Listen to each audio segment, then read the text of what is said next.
Hey YouTube, let's get Facebook involved.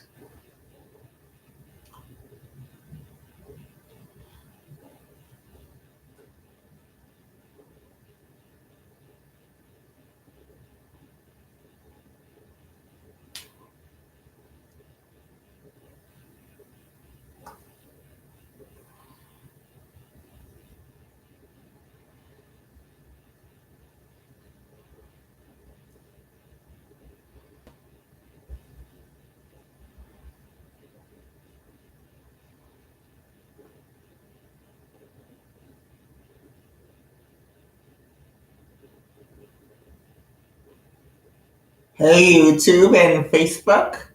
Hey everyone. Welcome to episode 7 of Storytime Sunday. This story is called When Skies Are Gray. It starts off in the mid 90s, around 94, 95. And Tavell is 17 and he's a major geek, like total suspenders and big glasses and just the afro hair and buck teeth, a total geek. And Lindsay is the pretty girl. She's got olive skin. She's tall. She's thin. She's very pretty and popular. So the story starts about 95 or 96. It's Tavell's and I forget. I think I called her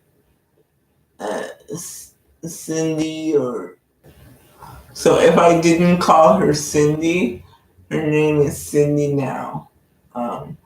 So it's Tavell and Cindy's high school prom, and because Tavell is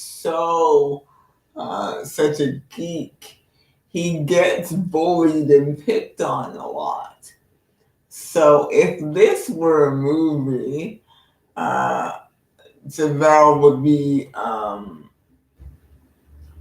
kind of trying to run away from the bullies who are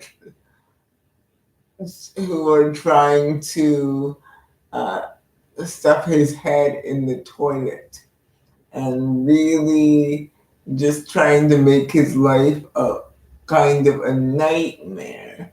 So these guys are running after Tavell, and Tavell, to get away from the bullies, runs out to hide in the school cloakroom. They have a big cloakroom in the hotel where they're having this prom. This high school prom. They rented out a hotel because a hotel ballroom because the high school was too big to do it in the gymnasium.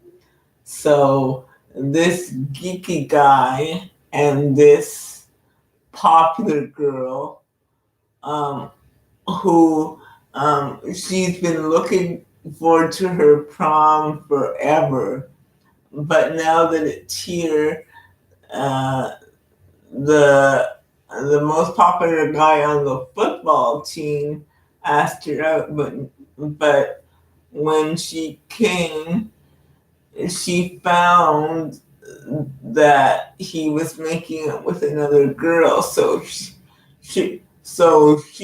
in this cloakroom crying, and he's in this cloakroom trying to hide from the bullies whom he sees. So Tavell and Cindy um, they kind of run into this one cloakroom together. And what happens is basically they start talking. Now they've known each now it's a big school, so they haven't really met each other. They've seen each other around, but it's not. It's they're just meeting just now. So they get to talking in this big cloakroom, and uh, first of first of all, it starts a small talk, or how long have you been going to this high school, and where are you from? Like, and it turns out that Cindy is from uh, the the town that the high school's in. I don't know um, what town that is. Um, and Tavell is from that same town. And it turns okay. So Cindy may be the pretty girl, but she really wants to be wants to make a difference in the world. Doesn't just want to be pretty, and have no substance to her. Um, whereas Tavell wants to work with children in some way because his mom was a single mom and he really wants to work with children. So these two high schoolers at their prom, instead of having fun, they're hiding out and talking in the cloakroom. So they get to know each other um, a bit while this prom is going on, and they find out why each other's hiding. Um, Tavell's hiding from the bullies, and Cindy is hiding, uh, is crying because her date is with another girl. So they talk in this cloakroom for a while, basically just to pass the time while they're waiting for this horrible prom night to be over. Um, and basically, they talk until this prom night is over. So, when they're in there for about 3 hours until Tavell looks out and says, "Okay, the coast is clear." So, okay, um, so Cindy, uh, Cindy and Tavell sneak out of this big cloakroom. Um, now that everything's gone, and now that everything's done and people are going home and the bullies are gone and the date is gone with the girl, and everything's okay, so they sneak out, and um, the, like with Cindy, um, she's a smart girl.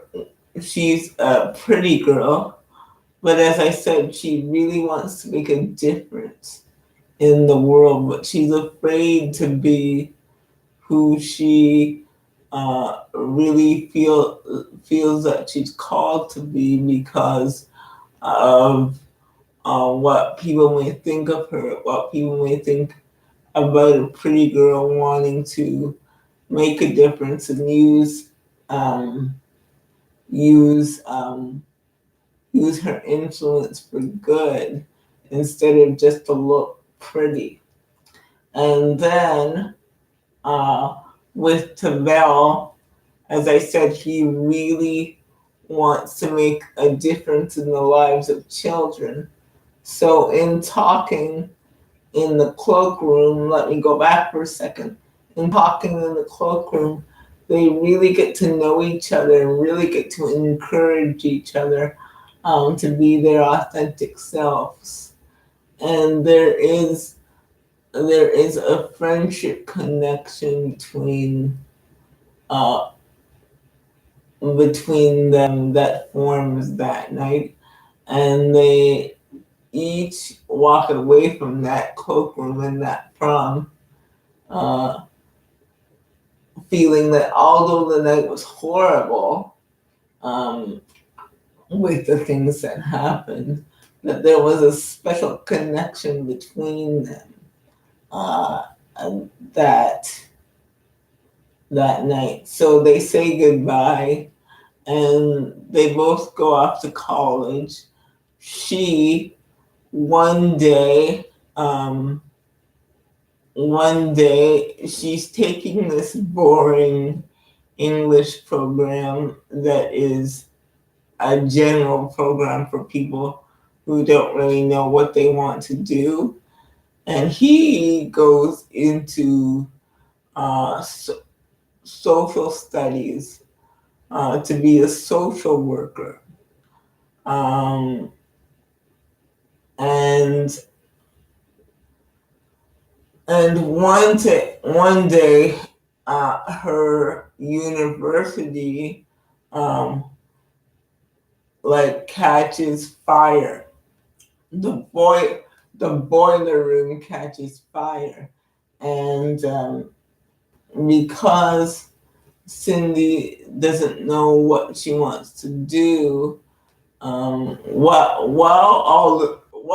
of course, the the university is evacuated, and while Cindy is standing on the lawn, she watches how the firefighters work and watches how they work to contain the blaze and work to save the people and make sure that everyone's safe. And she she loves the adrenaline and the action and whatever.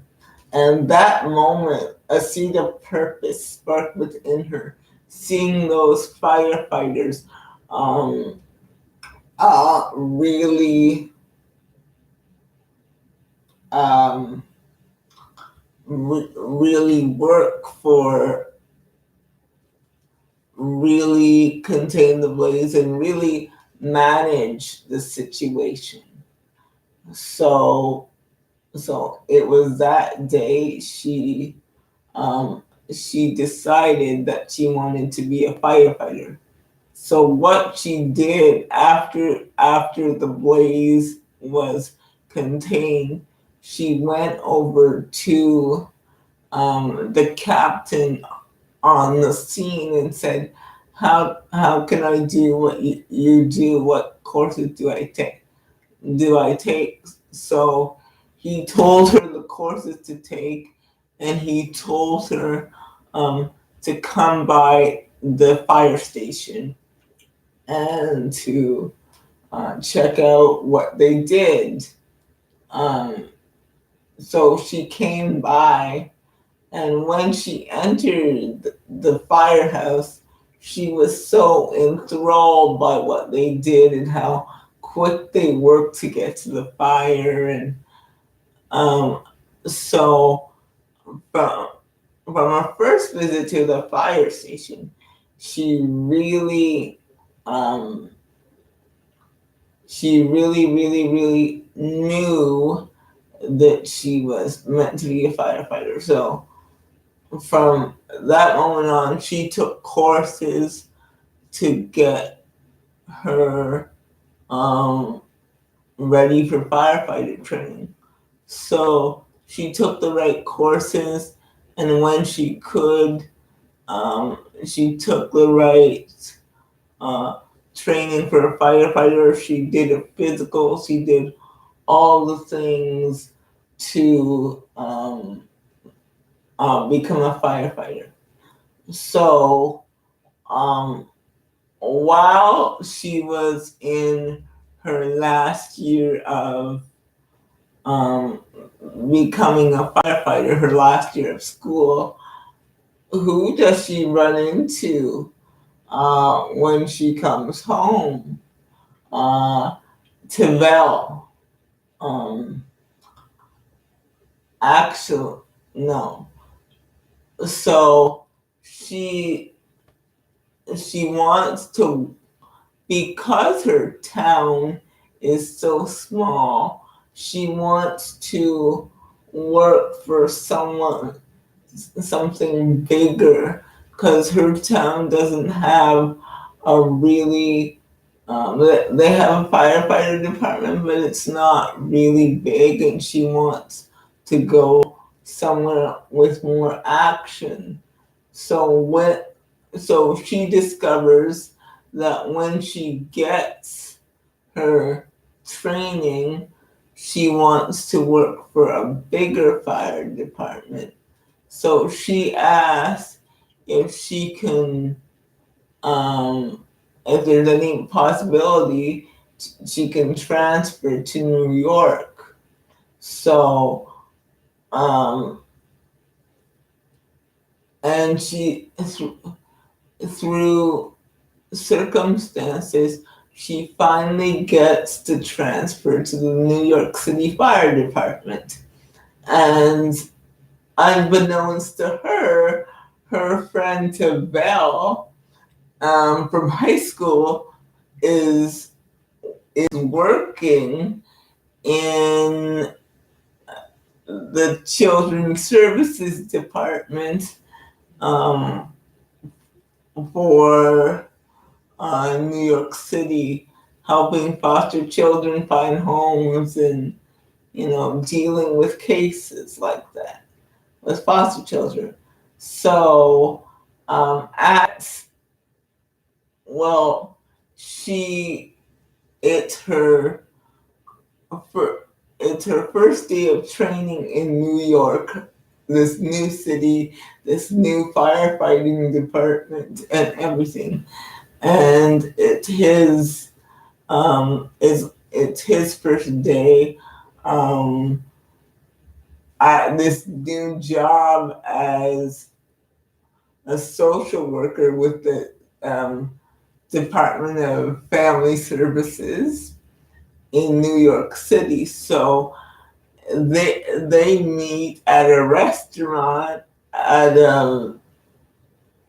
they're both standing in line, and they meet, and they get to talking again. It's like, how are you? I'm great. And they say that they're both working. He's working in child and family services, and she's just transferred to work in the New York City Fire Department. And he so they start talking, and they sit down together and they have lunch. And that connection from high school in the cloakroom is still there. So what happens there is that, okay, they exchange telephone numbers and email addresses, and then they kind of part ways, and then over time they kind of start dating.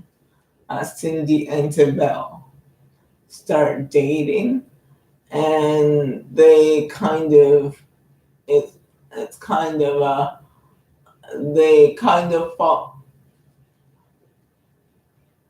in love, and the whole relationship is kind of magical for a while, and it's so awesome.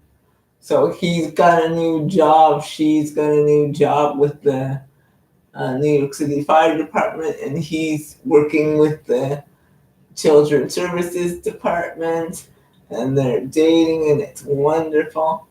And on the 4th of July, they kind of uh, have this conversation about, it's been a few months now, and they have this conversation about do you want children? He says that definitely he wants children. He loves children. He works with children. And because his mom was a single mom, he wants to be the best dad ever. She doesn't want children, but she just wants children because she's no interest in children. She's a career woman and she is all about her career. Um, she said she wouldn't mind a husband, but children, no. So on the 4th of July, they kind of go to this 4th of July party and they have a great time and they kind of um, have a great time. The mood feels right. Uh, and they've been dating for a while now, so they sleep together that 4th of July night, and then after they sleep together, she feels so bad because she feels like it was a mistake, and he he doesn't. So because she feels like it was a mistake, when he calls, she doesn't pick up the phone. He calls and calls her and calls her, and she basically ghosts him, and he is worried about her. So he goes by her house and says, "What's going on? Why did you ghost me?" She's like, I don't think it'll work out. It was fun while it lasted, but we want different things, and I love you, but I don't think I'm in love with you, that kind of thing. So he's like, "What do you mean? We've been spending all this time together, and you're telling me now?" So anyway, they break up. Um, but what? So they break up. So fast forward to 9/11, and we see her. She's been working for the firefighting department. She's a rookie, um, but she's been working for the fire department for a few months when 9/11 happens. So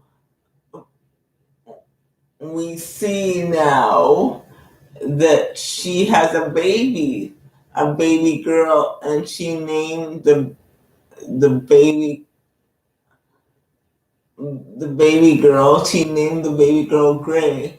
And when she found out she was pregnant, she was not going to keep it, but she knew to Belle really, really loved children and really wanted children. So she kept it for him, but she didn't tell him that she was pregnant. And that was the absolute reason that she ghosted him. And when he came by her house, um, she was pregnant, and she didn't know what to do because she wasn't sure about keeping the baby. But at the end of the day, she did keep the baby.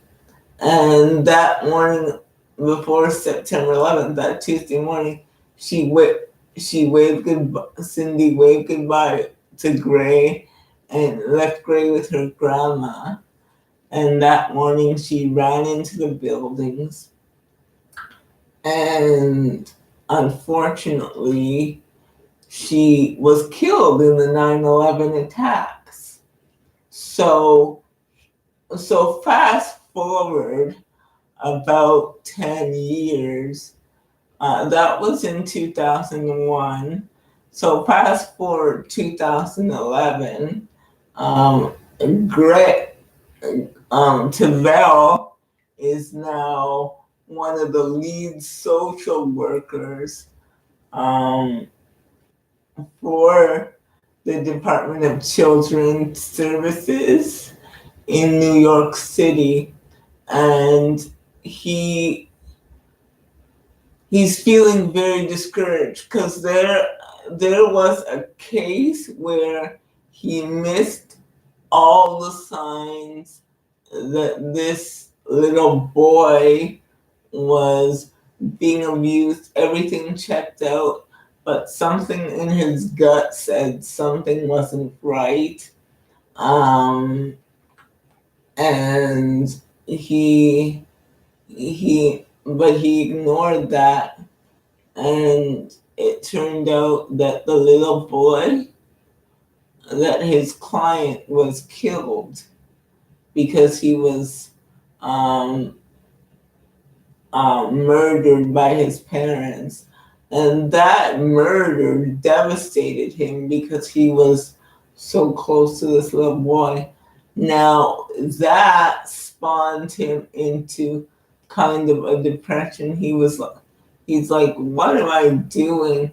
And he really started to get really bitter about about the whole job, about seeing the brutality on a daily basis, and he really started to doubt his positive effect on children. So, and his boss said, "I know you want to quit, but you're one of the best social workers we have." And then he said, "Yeah, I do want to quit. I'm no use to these children if I ignore my gut instincts." And the boss said, "Listen, you followed every I, crossed every T. Sometimes children slip through the cracks. We do our best, but we can't save every child." But he's so depressed that he's really thinking of quitting and finding another job. And then, um, but his boss gets a call about this little girl named Gray Ballard, um, who was um, who whose whose mother was killed, but whose mother was killed and father is unknown. So, and and the little girl's grandmother who was raising her died suddenly. And now this little girl, Gray, needs a social worker, needs a home. Uh, Gray is 10, and he says, and his boss says, "Please take this girl. If this turns out badly, then I'll accept your resignation. But but truthfully, Tabel, you're one of the best social workers we have." And he's like, "Okay, I'll do it for you." Um, so when he goes in the house and meets the little girl, basically, when he usually meets a client, they're all grumpy and mad and very standoffish. Where very standoffish. very grumpy, very mad, very, quiet or boisterous or just angry. When he meets Gray, she's smiling. She's like, "Hi, I'm Gray Ballard," and she is so happy and full uh, with the love of the Lord because her grandma was a Christian and her grandma led her to the Lord and taught her about God. And so her sunny personality and her light really brought life back into Belle. And okay, so she took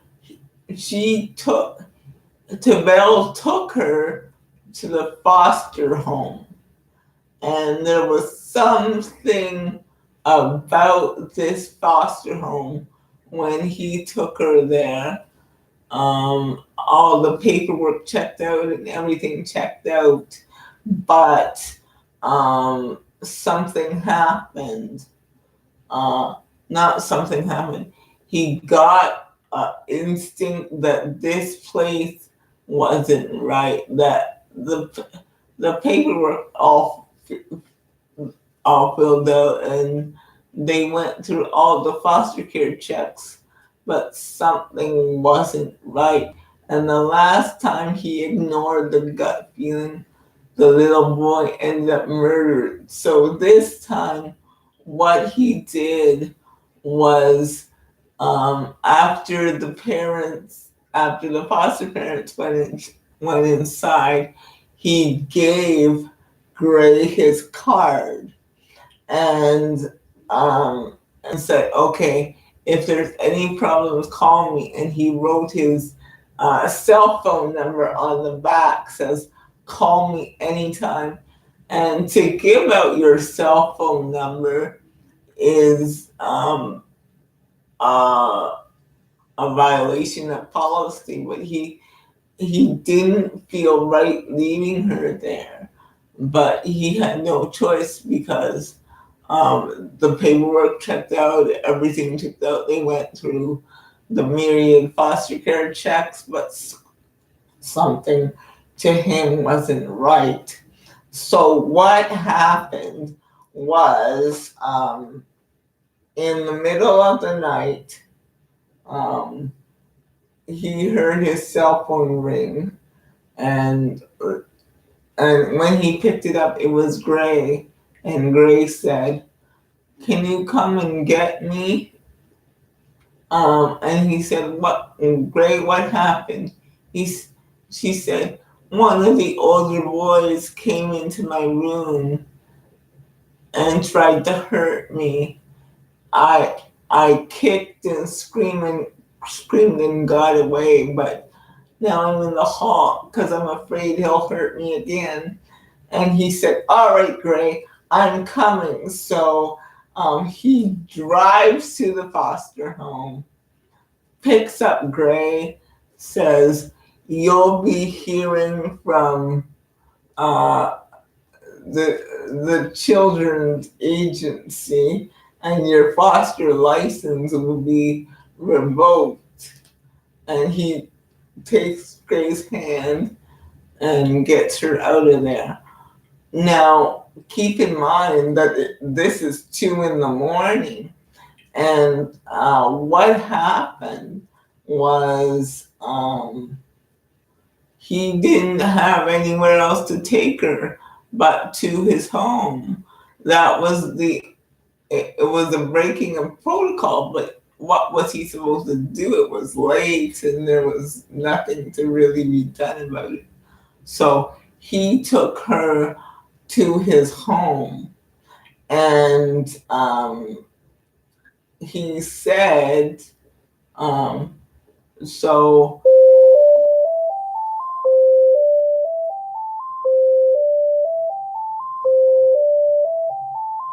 call from mom. Call from mom. Call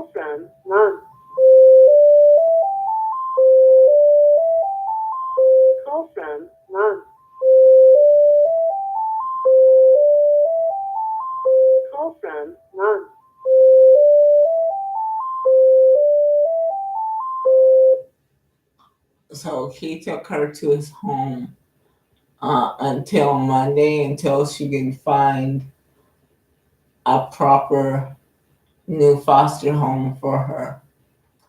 So he went into his boss on Monday and said, because he was going to get in trouble because you're not supposed to take foster kids to your own home.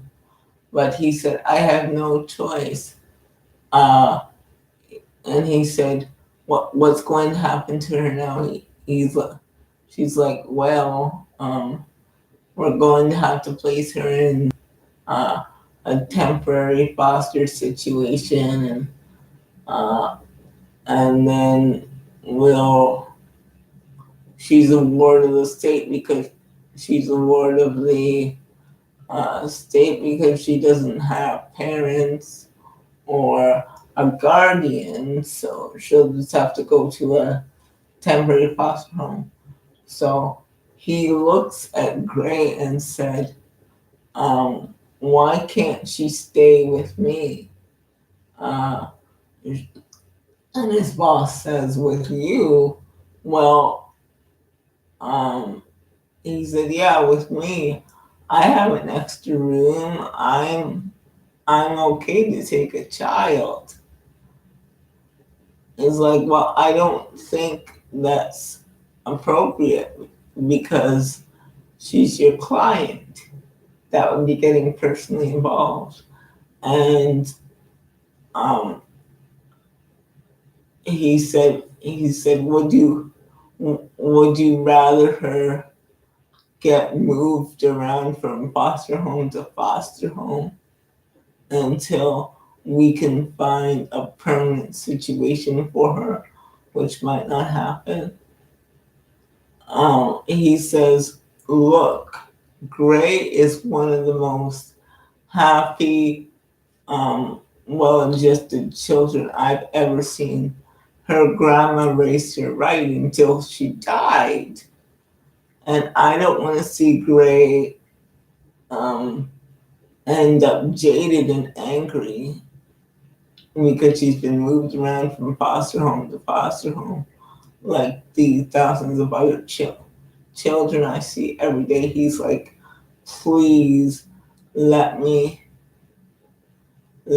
take her to my home until we can find a permanent situation for her, and until we can find her, or until we can find her father or another family member. And her boss reluctantly agrees. So he fills out the proper paperwork and takes Gray home. And then throughout the whole, um, so to Val and Gray really start developing a relationship. And Gray is a really strong Christian girl. And she always says, well, God will bring my daddy to me. God is going to bring my daddy to me one day. And she always prays. She always prays by her bed and before dinner that God will bring her daddy to her. And the the um the Val is so inspired by this little girl. She's had so much tragedy. First her mother dies and no father, and the only guardian she's ever known, her grandma, died, but she's still full of joy. She's still full of happiness. And the first week, the Sunday of the first week, she goes in and jumps on his bed and says, Tavel, it's Sunday. And he's like, yeah, you have no school. She's like, well, it's time for church. she's like, uh, we don't have to go to church. He's like, she's like, come on, please. And she just gives those puppy dog eyes and he gives in. So they go to church. And and while sitting in church with his daughter, he catches the eye of a woman in the church while the pastor's preaching. And he tries not to look at her, but she smiles at him, and uh, it's really weird for him. And Gray whispers, well, do you like her? And he's like, shh. And after church, Gray goes up to the woman and says, hi, here's my name is Gray Ballard. This is my social over there is my social worker Tabell, and he likes you. And the woman is like, okay. And you know how kids are. She says, are you married? The woman's like, no. Are you dating anyone? And the woman's like, no. She's like, oh, I forgot to ask. What's your... And Savell goes over to her. Savell goes over to Gray and says, it's not polite to ask a woman those questions. I'm sorry. Oh, what's your name? She says. And the woman says, Teresa. Oh, your names even rhyme, she says. Teresa and Tabell. That's really great. And Tabell's like, oh, great.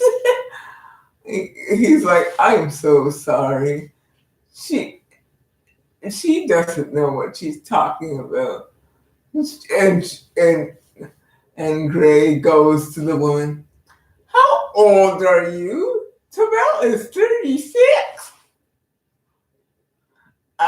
She's like, I'll see you later. See you next Sunday. Little Gray says, see you later. See you next Sunday. And he's like, what are you doing? You can't ask a woman how old she is. He's like, why not? People ask me how old I am all the time.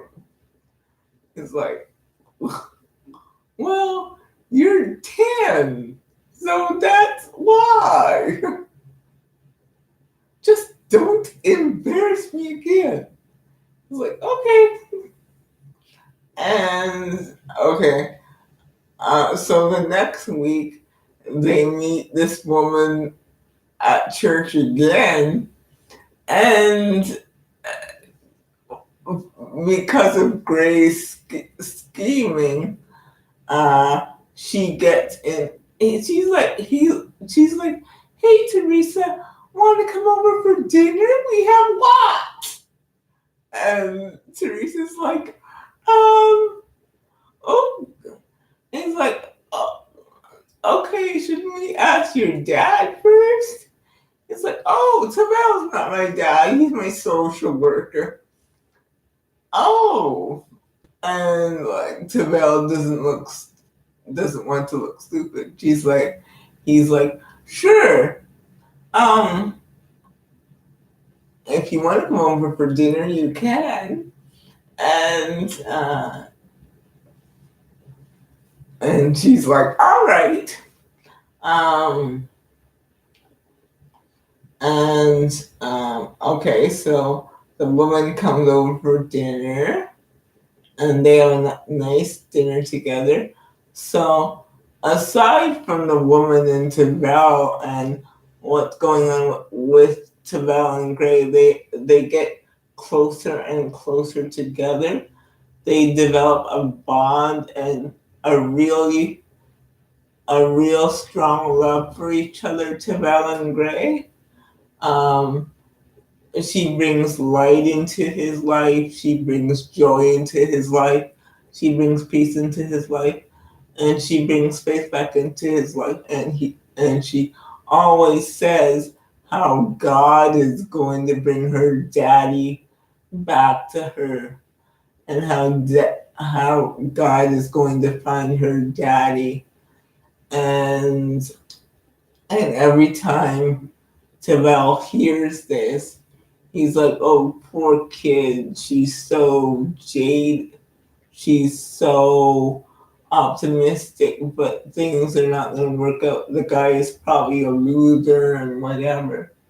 So weeks go by, and this relationship between Tavell and Gray really, really develops. And one day, Tavell says, um, "Gray," and she says, "Yeah." They're eating dinner, and he says, "How do you get your? How did you get your name? Did your grandma ever tell you that?" Oh, and she's like, "Oh, from the song 'You Are My Sunshine.'" Um, uh, you know that part when it says, "You make me happy when skies are gray." Well, my grandma said that my grandma said she named me Gray because she wanted to think of happiness every time she called my name. So so so the color gray is usually a bad thing, but she wanted to turn the color gray into a positive thing. So she named me Gray to know that you can turn the bad things into positive things depending on how you look at it.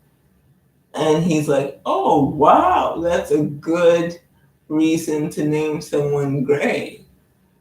He's She's like, "I think so too." And so little Gray and Tavell really developed this relationship. And Gray insists that God is going to bring her daddy to her. And she's going to see her daddy one day. And she's going to get to meet her daddy. Um, and so weeks go by, and one day he gets a call that there's an adoptive family looking to adopt a child, and they've seen Graves' profile, and they want to adopt her. And the pit of sadness that comes upon him is so um, soul crushing that he's happy for Gray but doesn't want to let her grow or go, because by this time it's been months. It's been months of love and prayer times and Gray and her antics to get him and Tiffany together, which him and Tiffany now are in him and Teresa, not Tiffany. Him and Teresa are now in a relationship, all because of Gray and her being so brazen.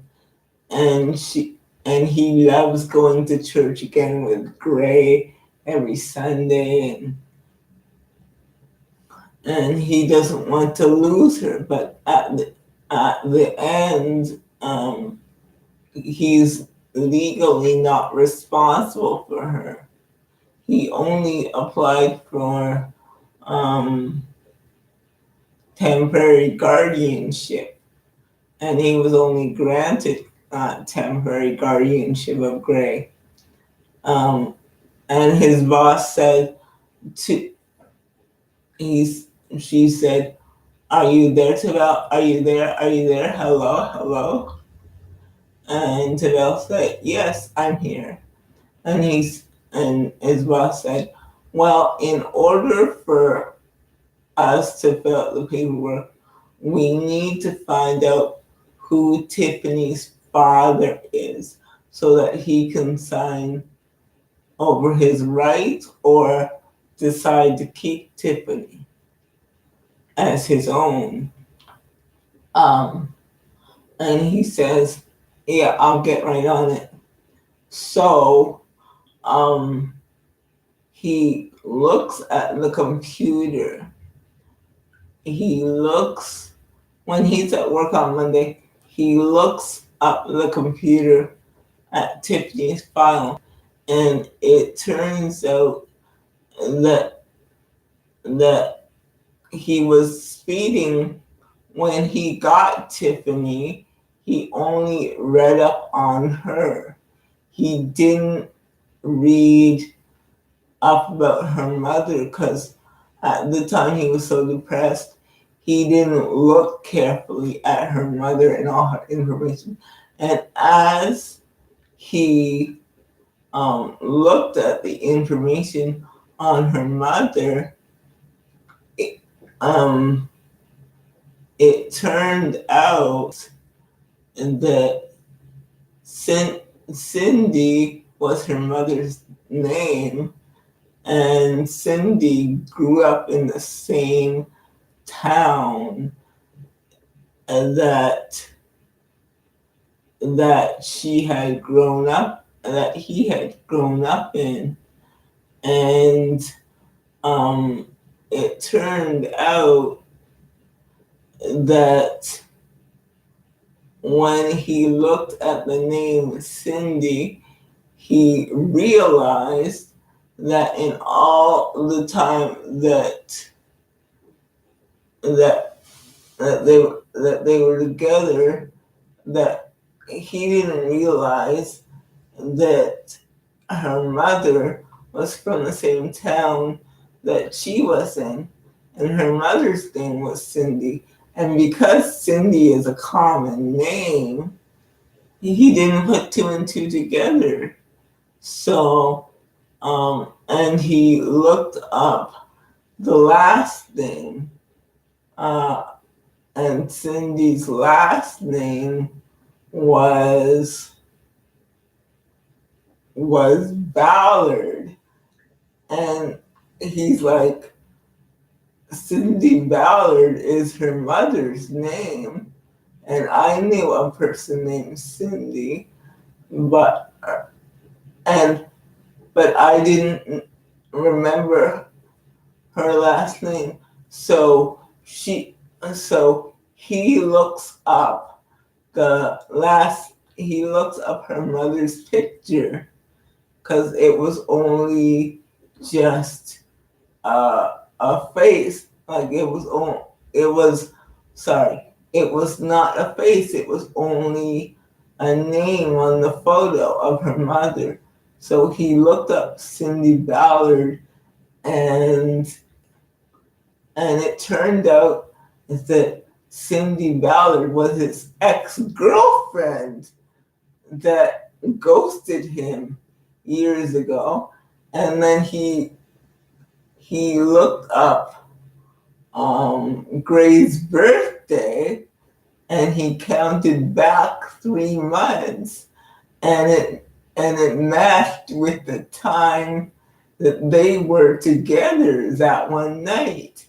And he's like, "No, this couldn't be happening. She couldn't be my daughter." Cindy would have told me. And so he's like, oh my God, I think she could be my daughter. So they get a paternity test swab, and the day the envelope comes with the results, he takes a deep breath and opens it. So he takes a deep breath and opens it. And it turns out that he is 9.999% that she is his daughter, and he just cannot believe it. And so he tears fall down his eyes, and it's a really happy occasion. And that night when Gray comes home from school, he says, "Come here, I need to talk to you. You know, when you said that God would bring your daddy to you, all the time you prayed for God to bring your daddy to you." He's like, "Well, God has." And he's like, and she's like, "Really? Where is he?" He's like, "Well," he's like, "Well, have you seen pictures of your mother?" Um, and she's like, "No, Grandma didn't like to show me pictures of Mom because it made her sad." And he's like, "Well," and he takes a high school yearbook photo. He's like, "This is your mother." And he showed her the picture of her mom. And then he's like, "Well, this is me." He's like, "You look funny to Belle." And he's like, "Yeah, I was a real geek in high school." He's like, "I knew your mother way back then, and but she got mad at me and we didn't speak. And then but today, when I found out that not only not only is God real, but He answers prayers and still does miracles because I'm your father." And they hug, and it's a wonderful moment, and it's a really wonderful moment. So he brings little Gray into his arms, and a year later, him and Teresa get married, and then a year from that, Teresa adopts Gray. So I hope you enjoyed this story. As usual, it was a little hairy. Sorry about that. Hopefully you'll join me next week for Storytime Sunday. Take care. Bye.